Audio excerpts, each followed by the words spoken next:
see this. Let's see this a little bit better. Hello, everybody. Loves Raymond, ELR 360 Live on a Sunday. Oh, I realized I didn't set up my second audio recording device. That's fine. Are we live? Yes, it says live here. Live here. Don't know if it's live on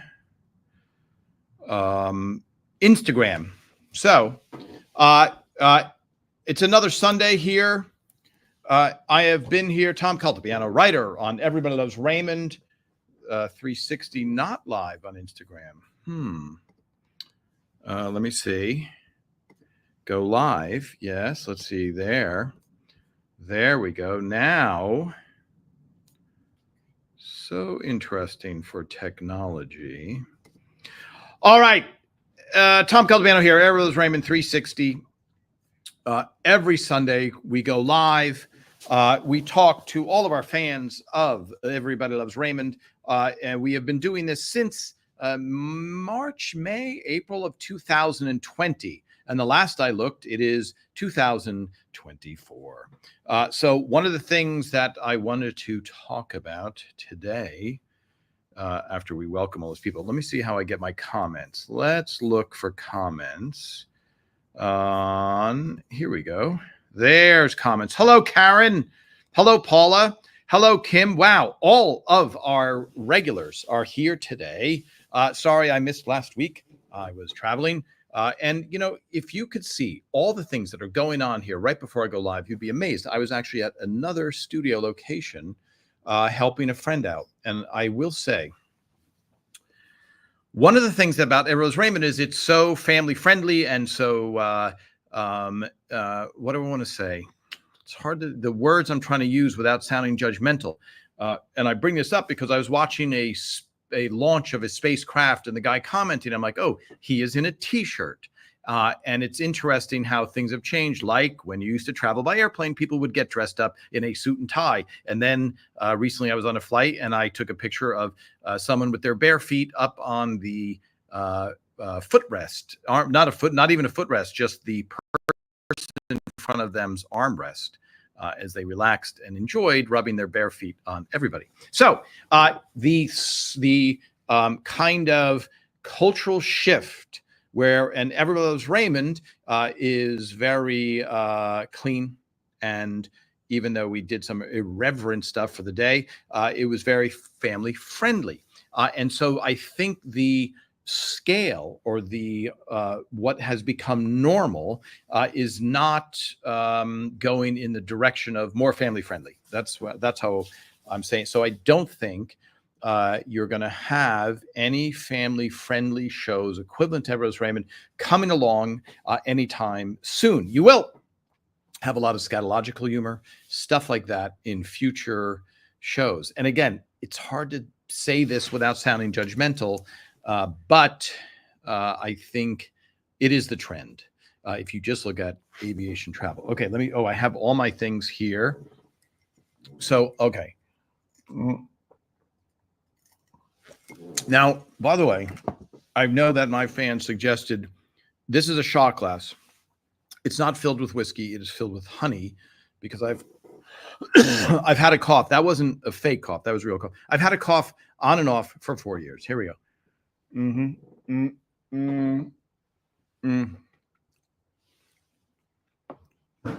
That's how you know that we are live, folks. I'm trying to tame my cough, and I forgot to drink that honey. And that honey completely changed my life. Okay. As far as stopping coughing. Hello, Bobby. See that? Now I'm getting good. I can do this. I can put up. It's Thanksgiving weekend to all the Canadian friends. Mona, that is very sweet. Now, I thank you, Karen. So let's go. For all of our old fans, again, this is a nice, relaxing little time that we get to talk about Everett Raymond at a leisurely pace. And for those of the people who are looking at, and I'm going to tell you guys who are of the older crowd, the clips that play well on TikTok, et cetera, are 17 seconds. So in the time it just took me to explain how long a clip is, that would be the clip you see. And so we're having a more leisurely time here. talking about all things Everybody Loves Raymond. And the joy of it is that we get to explore in depth the show. All right, so let's see. Here we go. Yes, Karen, see, I can, Paula, this is great. So now, just to explain, because I'm going live on a program called StreamYard, I have to do a whole bunch of steps to go live. In the past, I would go live on Instagram and I just hit live and then I would be done. All right, Paula, I got to figure out how. There we go. There we go. Not that you don't want the recognition. So I have to, in the old days, I would hit live. I would go live on Instagram and that was it. Here, I have to go live on YouTube, Facebook, and I select Instagram. And then when you go live on Instagram, you have to do something called a stream key. Then you have to hit an extra step. So that's why last time, erroneously, we were not live on Instagram and we were already live. So I was not going to start that. These are all technical things that are boring to some, interesting to others, but that gives the explanation. So for those of you that were fearful that I was never going to be on Instagram Live, that was not the case. Okay. Two things. This is kind of important. There is an AI of Ray Romano circulating where he is asking people to contact them and to pay him to meet up. So the AI of Ray, and 99% of you are like, well, that's definitely not Ray. And somewhere I have a clip that I'll have to post again, that's where Ray says, I'm not on any social media. So Ray has never been on social media. My gut feeling is he will never be on social media. So anything you see, any account that says Ray Romano and they put up convincing real pictures and it's like, oh, great. And we're all eager, like you want to be able to be friends with your favorite celebrity. Those are all 100% fake.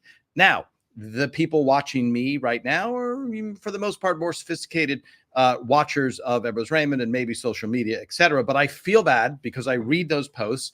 And when I comment or try and tell the truth, I get blocked. So I therefore can't help the people and keep writing at all. Hey, this is fake. And what I just stated to you guys, I can't comment. So if you guys, and I'm not saying go out and do it, but if you do see fake accounts, you can easily just say, and a lot of people do already, but there are a few people who are like, I emailed you.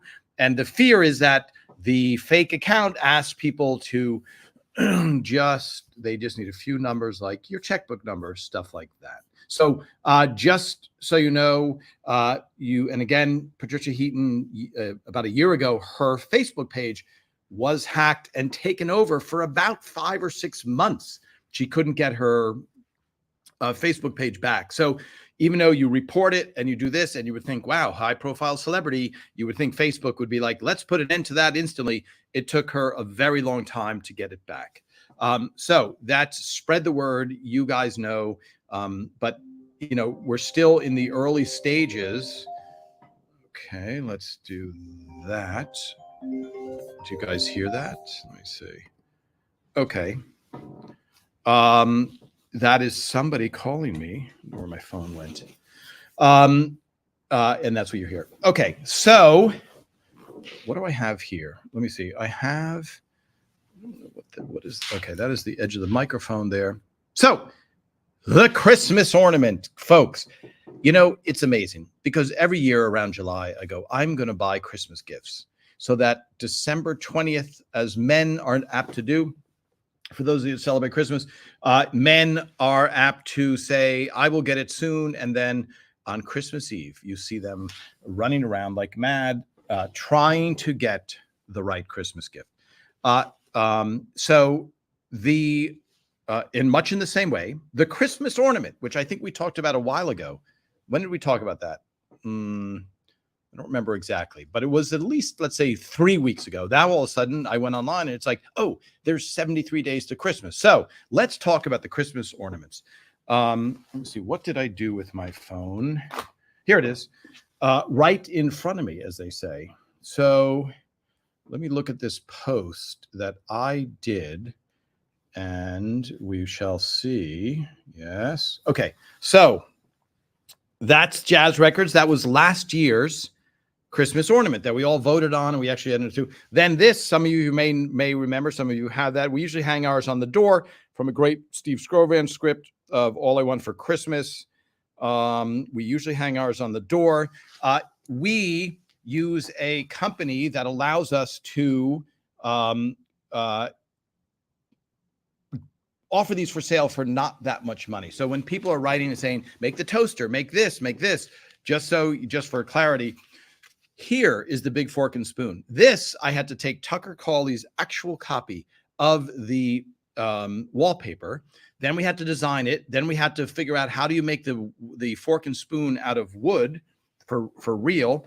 And then we have to make it, because this isn't like, hey, a mug with something on it. This is a one of a kind with the special feature of magnets on the back of the genuine wood, really thick. This is a very thick magnet. We were very happy how it turned out. It sat on my refrigerator for a year, testing, making sure that when I snacked repeatedly late at night, that we would not lose a fork or spoon. And then it is completely bulletproof and holds up. You know what I mean by that. It holds up to everything. So having said that, just for everybody who's like, oh, make a toaster, make it this. This is a one-of-a-kind type of thing that we ordered a bunch, and we have them in our secret warehouse, and we send them out here. Everything else is from a company. That company is phenomenal, and they provide samples of Christmas ornaments. So this year they have a special Christmas sled, or a sled. So we're like, what do we put on that sled for the 2024 official ornament? So these are all available still, and I think we're going to offer it without the date, because these are a limited edition of the year. Here we go.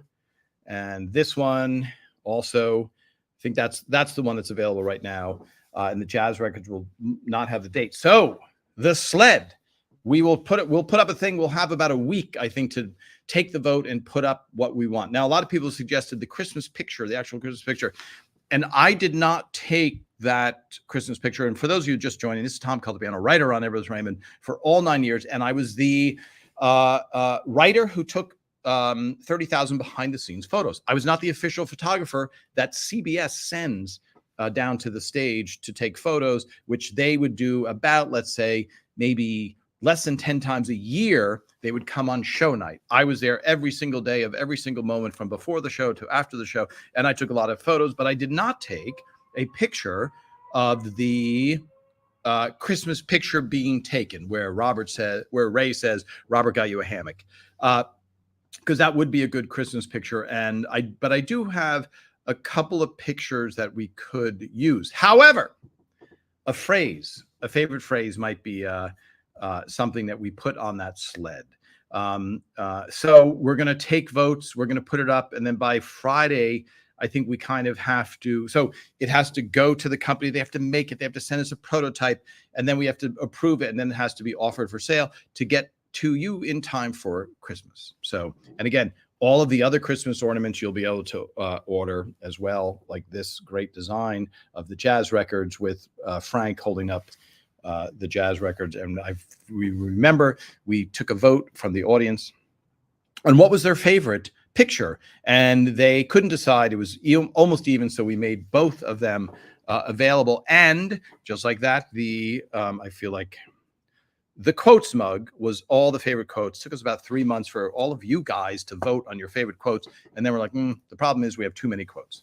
Too many good quotes. A good problem to have. Okay, let me catch up on the comments as we go. Yes, Karen. Let me do this, Karen. Let me go let me see this. Yes, so look at that. So Karen is commenting, Karen Edwards in Plymouth, England, where we all came from to escape the tyranny that was England back then. Or maybe people were running from bad spouses or something. I don't want to assume anything. But the picture that Karen is talking about, I actually took two. One is, I'll see if I can pull it up real quickly. One is Peter Boyle sitting in the chair, the chair that we call the Frank chair, even though it's in Ray's house, scowling, looking very intense, not very Christmas-like. So that one, I did take that photo. It's one of my favorite photos. I would want to talk to Lorraine Boyle and be like, hey, do you mind if I put this on a Christmas ornament? Which I would say 99.9%, she'll say yes. But it's still something because once you are famous, your likeness, and again, we're talking about thousands of fans, not millions of fans, even though there are millions of fans of the show, but that they are not going to. So here we go. This photo, we're talking about that photo. That photo we could put it on a round ornament also. So we again, this is a great suggestion. We'll put these up for a vote.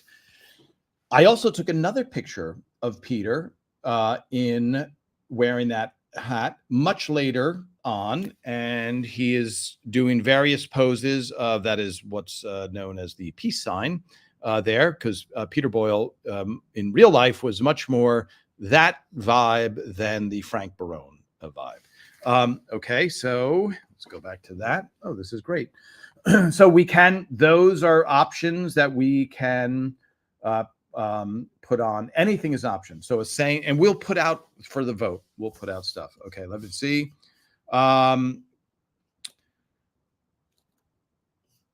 Okay, so that one, how about the scene where both Robert and Frank are Santa Claus for Allie?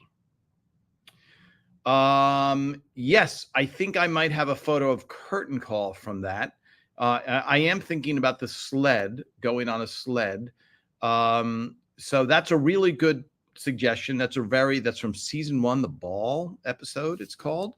That's a good suggestion. This is great. This is why I love talking to you guys every week. Let's see. Let me scroll back. Okay. Yes. Hello to everybody. By the way, for our friends in Florida, I hope that you have power. And why are you watching me when you finally have power? Why not something more interesting? Not that there is anything more interesting. Okay, let's. So that's the discussion about the Christmas ornament. And again, this is available. This is a special custom designed thing that we have to keep ourselves at a warehouse, and we have to send people to ship them. We just shipped a big batch. We tried to keep the cost as low as possible, but it does cost to design, make, warehouse, ship, all of that stuff. But it is an awesome thing, and an awesome thing to have on your refrigerator. And also, you smile every time you see it. But the thing that I was saying to my friend, that Christmas, that gut feeling of like, oh, I didn't get enough for Christmas. That's why I think this is cool to order way ahead of time, to be like, okay, even though I struck out in every other way, at least I've gotten the big fork and spoon that we all know and love. I wonder am I backwards on Instagram still? I'm just curious. Let me know, whoever's watching on Instagram. I don't know if I'm getting comments from Instagram. So, okay, Annabelle, let's bring this up. I can trust it. Is there a photo of the family at the end of the Christmas letter where they are reading letters sent to them and they are all laughing and reading them? It's nice to see them all smiling and happy together. Annabelle, who's one of the few people. Oh, I see. Maybe I'll get that canister. I took a picture of the canister. It's just out of my reach on the left. I think I do have a photo from that moment. I really do. It's really good. That's a good suggestion. Okay. Add that to the hopper of votes, which is awesome. Let me see. Brad and Peter. Yes. Peter is, that Christmas picture is one of my favorite ones with Peter in the hat. Hold on. I'm going to take a drink of some out of my pizza. Let me see. By the way, I can just put a picture of the canister. On an ornament. No tag-alongs, no lemon squares. But we are talking about doing this, but we wouldn't have it in time for Christmas. An actual replica of the genuine canister, which this is, kept under lock and key. For visitors in my house, I always have to frisk them when they leave, even though it was obvious on Ray. Okay. Yes, Annabelle, great. You got yours. Too bad the wallpaper behind the fork and spoon didn't have. Okay, let me bring that up. Let me see. Too bad the wallpaper didn't have the lighter outline on them. Interesting. Very interesting comment. Do you mean this outline on them? The actual grease stains from many, many Marie Barone meals? By the way, we talked about making a calendar also, but I don't know how many people use paper calendars anymore. I think they're outlawed in a few states. So, okay, let me see. How do I hide that? Now, great. Oh, this is getting really good. So, I just want to talk about the Christmas episodes, also how they came about, because when it comes close to Christmas time, we'll talk about them more. But usually, season 1, that was the ball episode about the counterfeit ball that Frank got. Season 2 was All I Want for Christmas. That was a Steve Scrovan idea. Season 3 actually happened in real life. That's the toaster episode. Happened to Phil Rosenthal in real life, and it happened in season 2. And then the following year, it came out as the toaster. Let me see. I don't know. There was only one year we didn't do a Christmas episode. I wrote the Jazz Records episode. That happened to me in real life. And Phil's idea was to make it into a Christmas episode. And so there was no orders from CBS saying we need a Christmas episode. But we knew that the viewership was usually higher around then for the Christmas episode.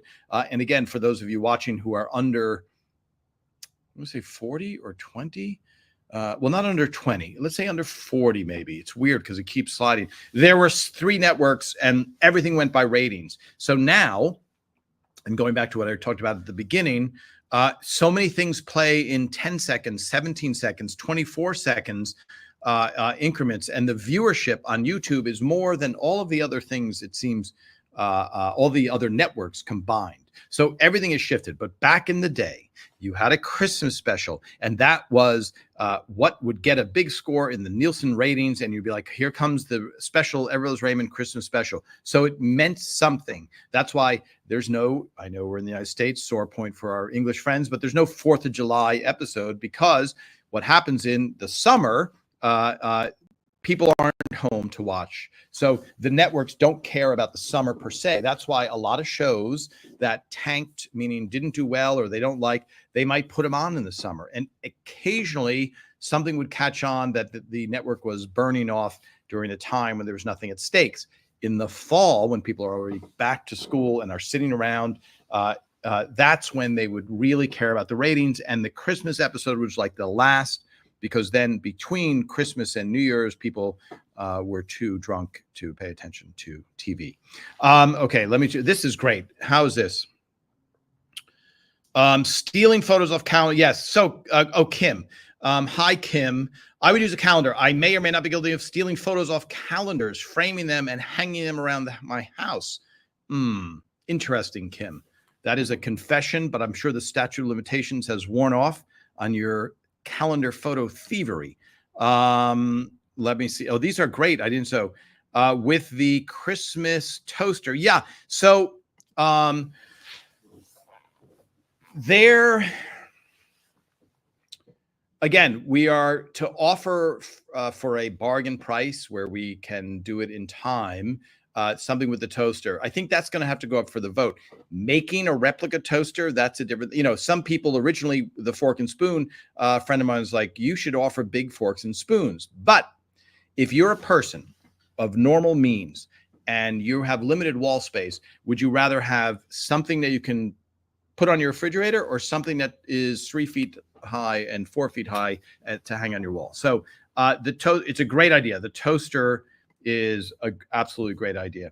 Let me see now. Just to finish off the discussion about the Christmas episodes, the 1 year, and you guys will know better, was it the last season that we didn't do a Christmas episode? That would make the most sense because we only did 16 episodes versus 23, 22, or 26, which we did 1 year, which was a lot of episodes. And just for those of you that aren't keeping track because this is streaming, a lot of shows now do 13 episodes. Like if you watch Ted Lasso, that has 35 or 36 total episodes for the whole series. We did that in a year and a half. We were up to, we did 48 episodes. And it's when you have to produce that many episodes, and this is tapping ourselves on the back, there's not really a dud. There's some, we know, 2 episodes that people do not seem to like. The janitor episode and the annoying kid both accomplish what they intended to do, but it doesn't necessarily make you comfortable. And so that's what it would be. Hi, Trish. Can we see the Instagram comments? I don't know unless did you write that on Instagram? If so, I can see it. If not, I can't see it. Okay, a ton of messages on Instagram. Let me see what happens. Let me go over there. Thank you, Fly Lady. So let me do this. So the Christmas episodes are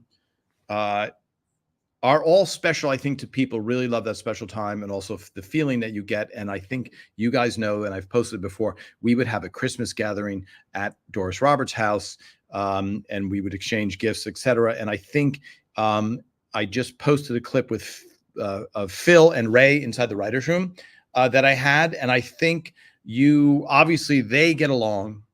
They vacation together. The whole feeling on the show was a family feeling, including the Christmas time at Doris's house, which was exceptionally special. So the whole Christmas, here, look at that. That's at Doris's house. That's Brad whispering into Peter's ear. All right, let me look. This is a good live experience. By the way, for those of you, we still have a lot to download to put up on YouTube, but you can watch on YouTube, and YouTube is a very, very convenient thing for a lot of people. Okay, let's look here. Let's see if I am live. Let's go here. Yes, it must just be catching up. It's not showing I'm live yet here. Interesting that it's not showing I'm live. I wonder why that is. Okay, let's look at more. I don't know whether let me check my one of 9 things that I have that I'm looking at. And I told you, Brad Garrett's like, Tom, you always look like you're just setting it up for the first time.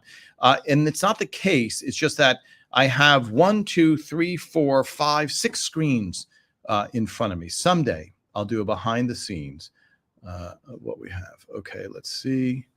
Instagram is there.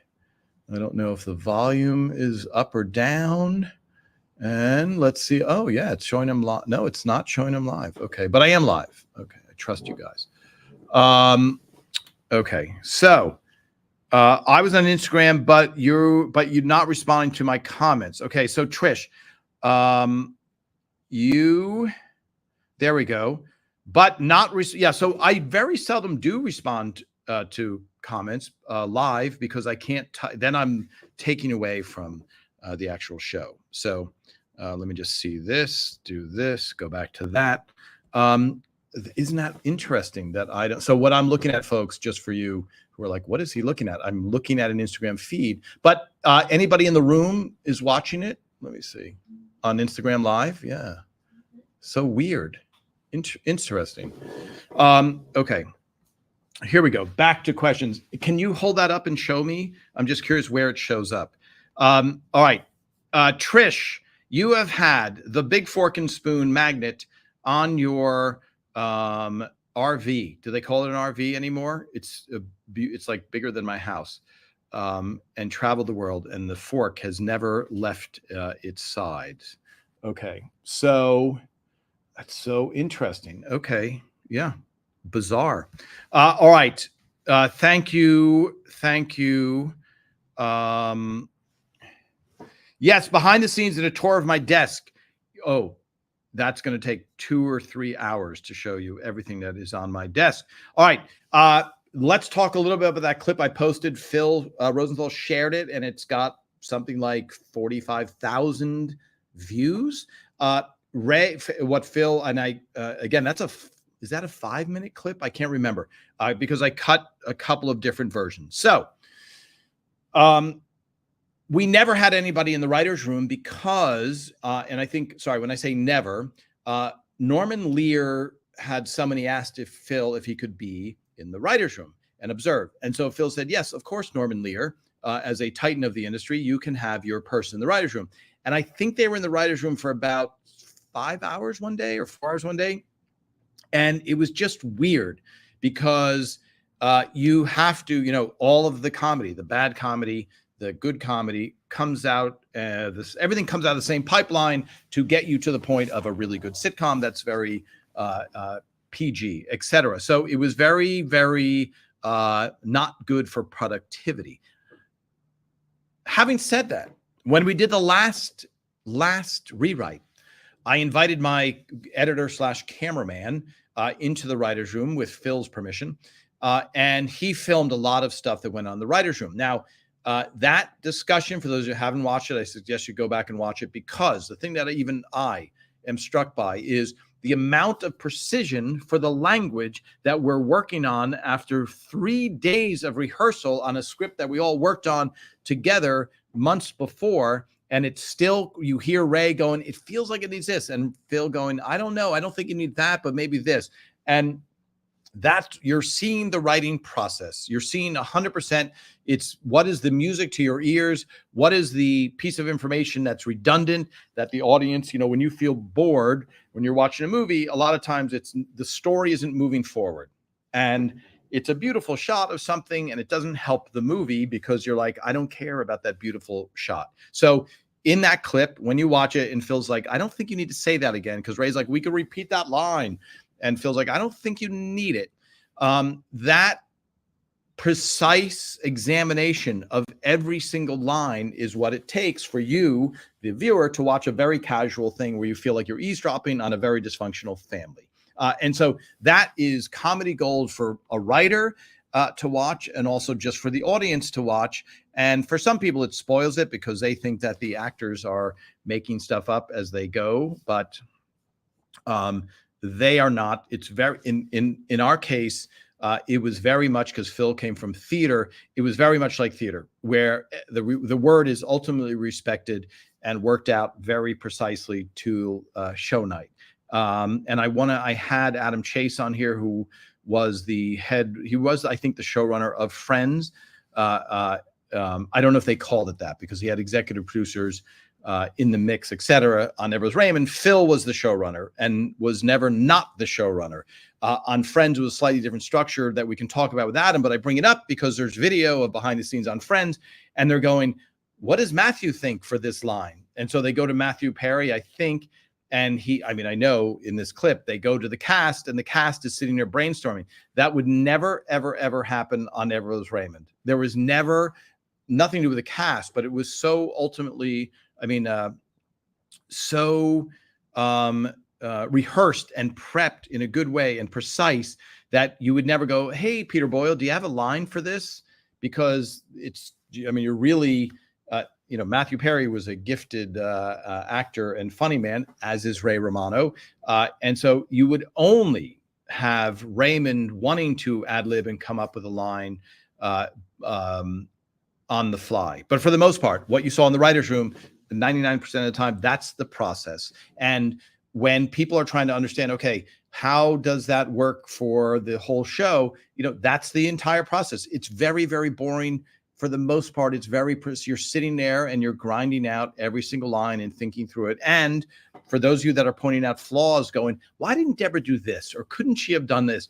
If there was ever a dropping of the ball, meaning someone in the writer's room or all the writers, when they're on trial for why didn't you do something with Deborah's sister again? Or why didn't Deborah, or why was Father Hubley? But, those are things where the writers, forgot or dropped the ball. And again, you have to remember you're starting writing the Ball episode in 1996, and you're writing the last, Christmas episode in 2004. So that's a lot of time versus when you're watching it streaming, it's like one after another after another. Okay, let's see some of the other things. Yeah, I don't know how to look independently at the comments from Instagram. And again, I don't know why Why would so what I was hoping is my phone would show it and then I could read comments, but maybe someone can send me the comments from Instagram Live. Yeah. So that's very weird. Very interesting, everybody. Don't know why that is. Okay. Let's go through. This is great. I'm keeping an eye on everybody. I would love to see the sled as an ornament using a picture of Ray kissing Frank's head. Yes. Peter Boyle, it was one of the sweetest moments and he cleared his throat and says, set me a gum. I always wonder if it was ad-libbed. Okay, so wait a minute. Let me see. Really needs to be preserved. Okay, so there you go. There you go, Fly Lady. That's, I would call it your call sign because people are like, what is he talking about? Yes, that is a wonderful moment. I don't think I photographed that moment. So, which is key because one is a screen grab that you have to do and it gets into different things, but that is a great, great moment. Okay, here we go. Maureen, there's a scene when Frank is eating cake at the house and just before he says his line, he appears to have some cake stuck in his throat and he clears his throat and say, set me up again. I always wonder if this was ad-libbed. No, it was 100% written and it's a testimonial that people who have watched me through the years know, and it feels, I always feel like people are like, well, aren't they really funny people? Yes. But that is a testament to Peter's acting ability. So it's 100% in the script. I've posted that script. I'll post it again. Excellent question. It really seems very inside baseball, especially when he's saying, set me up again is very lingo that you would use as a comedian. What is the setup line for this? And so that's that's there. I don't know that there was any ad-libbing that Peter ever did. I'm just trying to think of anything. Yeah. And again, for those of you new to the channel, it's a ballet and there's so many things dependent on the lines. So when you have a script, like here is a script in my hand. Let me see if this is what this is. Yeah. Okay. So this is a shoot day script. So you see that it says line 11, line 12, line 13, line 14. So let me see, what is this episode? This is separation. Okay. So the cameraman, everybody is waiting for Ray to say, well, there can't be two bad guys. That doesn't make sense. So that line might be a line that the switcher, all the four cameramen, dolly grips that push the cameras around, the technical quarter, they're all waiting to hear that line. And they have that line written. And they're like, when Ray Romano says that line, when Ray Barone, the character, says that line, we all move the cameras quickly to the right. The switcher goes to the left. The technical director says something else. The audio guys have to follow. Ray Romano says, you know what? I'm not going to say that line. I'm funnier than any of those writers. I'm going to say this line. Ray says the different line and nobody moves the camera. Even though the actors moved, they all missed the shot. It's a ballet of coordination. So you have to say the line, not even for entertainment reasons, but for the coordination pieces. So now some of you who are going, Tom, you just grab that script. Why do you have a script? This, for those of you that know, you'll know this already. This is a wardrobe script that I rescued from the dumpster, all 210 episodes, really 209 because one of them was a clip show. This is the wardrobe script. And that means, what does that mean, Tom? That means every single wardrobe change has a Polaroid from that moment. So they care about wardrobe. They don't care about composition. That's why Ray Romano's head is cut off in that photo. That's why it's cut off in that photo. And let's see, the third photo probably also, maybe we have him. Let's see. Oh, no. That's clothes. He must have put a slippers on or something like that. Etc. Here is Raymond. That's Phil's left hand, I believe, and another writer's behind him. That's in between scenes. So now, what I'm getting into and what I try and show when I don't have a guest is here. I'm going to put the canister. Okay. It fell down the steps after all. Here is Raymond, and I don't know who that is. There's a wardrobe. Usually I can recognize people. It feels like Steve Scrovan's hands. Ah, yes, the better looking portion of the cast. Patricia Heaton in Separation. Patricia Heaton in Separation. That's Ralph, who's doing her hair in between takes. I don't remember that cowboy boot. It's not a cowboy boot. Style people are going to yell at me. It's not a cowboy boot, Tom. Here she is in bed reading. So that must have been the other shot of Raymond. Okay, in bed sleeping, maybe. It looks like that. No earrings, no watch, ring on table. That is, the tag. Okay, I guess the tag was the separation. Here we go. Peter Boyle, that's about as frank character as you can get right there. That is his dialogue coach, Elizabeth Herring, who went to Hofstra University with Phil Rosenthal. Standing behind him, what are you guys going to do when I'm not around to explain every single thing? Doris Roberts, looking very good. Marie, cranking that book over. Usually they have a separate shot of her earrings. Let's see. Yeah, so this is the wider shot. And that looks like the director behind her. I can't tell. Again, they're in the moment. The cast is. The wardrobe people who are taking these Polaroids are trying to be as innocuous as possible. Okay. Let's see. Brad Garrett, smiling, sitting in a chair. That must be Brad in the flashback scene of Separation. I can't remember. What season was Separation? Friends. Usually that's the last episode. A cowboy boot. The birthday party promised a rootin' tootin' time. Thank you, everybody. Scripts the right way around at last. Oh, yeah, Karen, there you go. Not upside down. Madeline Sweeten looking really good. Okay. Oh, I know. I can't see myself live on my own account. That's just occurred to me. That must be what it is. I have to go into another account and look at it. There are the Sweeten twins, looking adorable. Was there any guest cast? I'm about to find out. Well. Catherine Hellmond.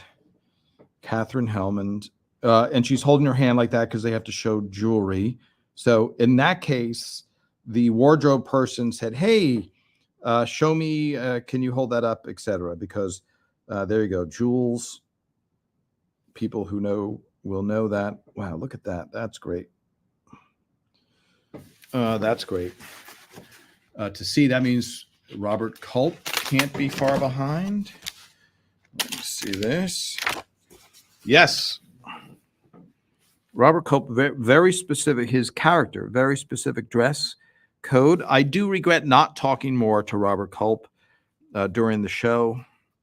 This was actually a very emotional episode, if I remember correctly. There we go. Yes, in Allie's bedroom, right? Doesn't Deborah go up there? Okay, so there you go. There is a segue into a wardrobe episode. Here you go. Here's every cast member, every scene, and every single wardrobe change from that. Okay, and for those of you just listening, I was holding up a script with incredible photos that you would see. Okay. Yes. Yeah, so for those of you, the wardrobe department did an amazing job that we as writers, I'm not saying all of us, but you take it for granted a little bit just how incredibly good the wardrobe department did in coordinating the colors, not clashing. It complement, you have Patty Heaton has to look good. Patty wore red a lot. So if she's going to be in red and Ray's in blue, then you have to coordinate it with the other characters as well and not having sameness. And I think for those of you that probably you're not exposed as much as we are to student films or low budget films, that's the thing that starts to catch your eye. There's a feeling of emptiness or a feeling, there's just you can instantly tell the professional, setup where it's casual and you believe the Barone home. You believe Frank and Marie live there. Okay, here's one. Let me just see. Okay, wow, this is a long one. Why all of Marie's outfit were the same, with only a change to cover top, black pants, black undertop, and something colorful as the overtop. I don't remember that being a style of the times, but maybe it was an Italian thing that I never noticed back then. Excellent observation, Maureen. Good question for Mary Ellen Boucher or Ashley Steuer. If she's on, we might be able to get, now that we're on, now where they're on this, people who I could not have as guests because they weren't on Instagram, we can now join. And of course, originally when I started this, it was the height of COVID. And so we couldn't have any guests unless they were remote.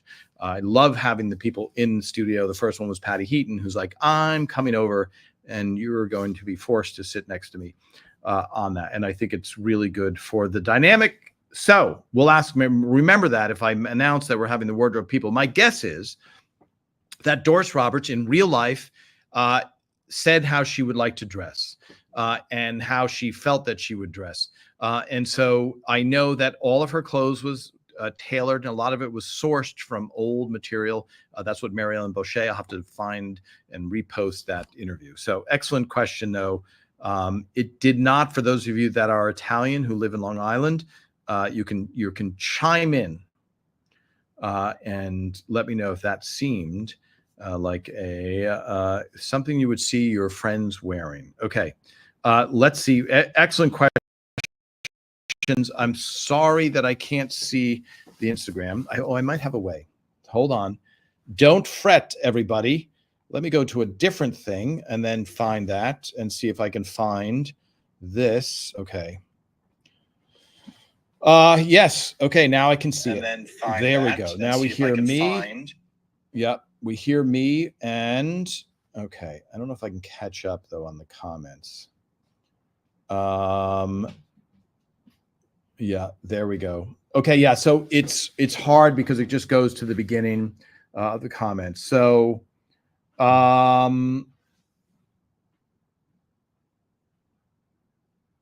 so Teresa in Chicago, you're watching on Instagram.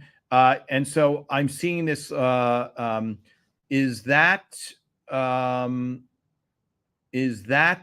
a wardrobe that you would think as an Italian woman was of that time, which is not, and you always have to assume that if the show took place in 96, 2004, I know for me, of course, I'm a man, so it's different because men's styles don't change, but very few people can afford to be like, oh, this is in style, let me get a whole new wardrobe. Generally, you wear what you're comfortable wearing for a very long time within reason. And people, and also, Marie's character looked so well put together. It was always good. Okay, Anne-Marie, you are from Long Island, an Italian, and yes, okay, so that felt, that maybe, I think, Maureen, we have to have an entire episode dedicated to wardrobe and conversing. So I think you'll see the Deborah character, her wardrobe changed a lot as Patty Heaton in real life went from having kids to having had kids.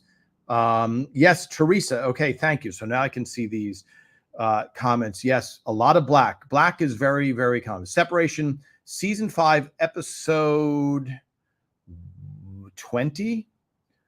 It says 120, but I know that. You would like to see David Preval on here, Bobby? Yes. Okay, let me reach out to David Preval. David Preval was Stefania's father in the episodes. So David Preval, yes, he's 82 now, so not as menacing, maybe. Quite the history, and I found a phenomenal picture of him. Okay, yeah. So now I can see me talking about me watching me to read your comments. Sorry, there may be a way for me to see it. I'm seeing the screen over here. Okay, all technical could be boring. I can make it boring. I can slow this conversation down.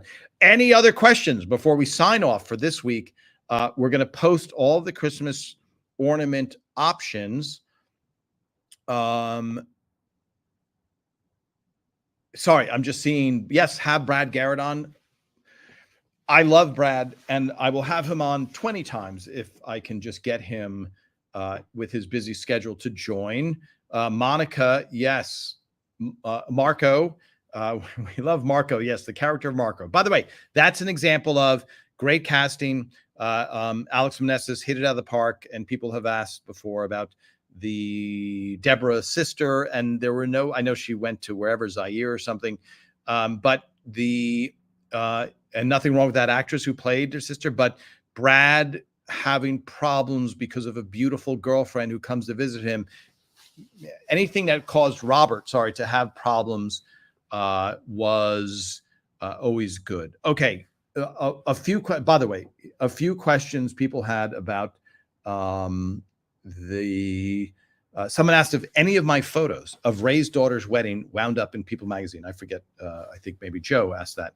That had nothing to do with me. There was a People magazine article, for those who missed it, about Ray's daughter's wedding that happened in the New York Public Library. And I have not, that would be, so the workflow there would be somebody internally from her side of the family submitted photos to People magazine. So they did not ask me for any photos. And we're also trying to ideally make some sort of clip reunion show, which would be awesome. But I don't know.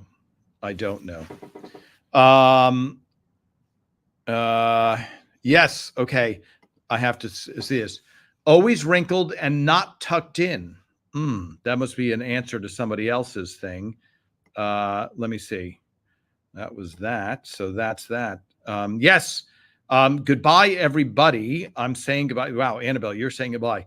Yeah, I don't. So, Trish, I don't normally, I do read the comments and then try and answer them live. You are correct in that regard. So, but for now, I think a lot of people find it easier to watch it on Facebook. Okay. So again, to review, we have some delicious coffee in our quotes mug.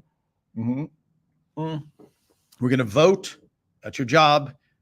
A fun job to vote on the Christmas ornament. And again, we can't do a toaster. We can't do, this took me 2 years to find somebody that could make this exactly out of wood, patterned exactly with the grease marks on a very heavy duty magnet that I tested on my refrigerator for 1 year to make sure that they would never, ever, ever move. And they do not. And I've eaten a lot from that refrigerator.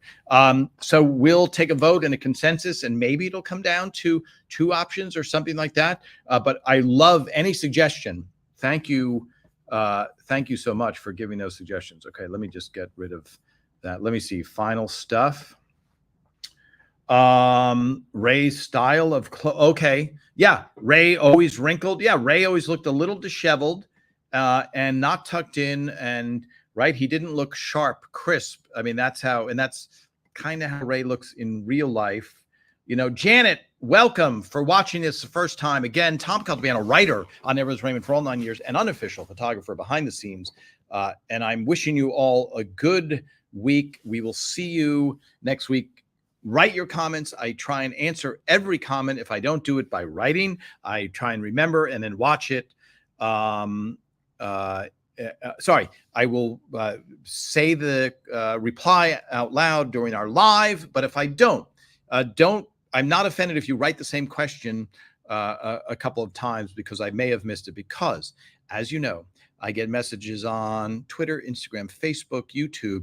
Then I get the live questions, and then I get the comments that come in, etc. So eventually, I do love every question, and I love to answer. All right, see you guys next week.